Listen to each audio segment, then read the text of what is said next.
ஏண்டா அலெக்ஸு, நேற்று என்னமோ உனக்கு பொண்ணு பார்த்தாங்களே, என்னாச்சு? அதுவா? பொண்ணு பார்த்தாங்க.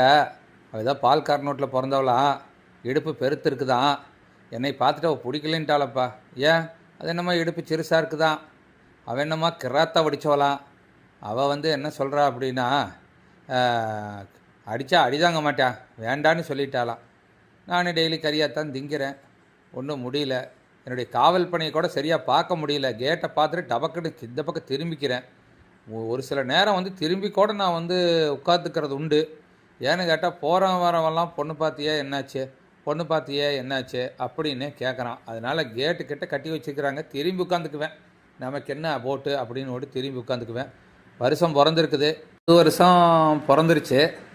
இருக்கிற ஜோசிகாரனெல்லாம் கடகராசி, ஆயில்யம், பூச நட்சத்திரத்துக்கெல்லாம் நல்ல நேரம் வந்திருக்குது, டைம் நல்லா இருக்குதுங்கிறான்.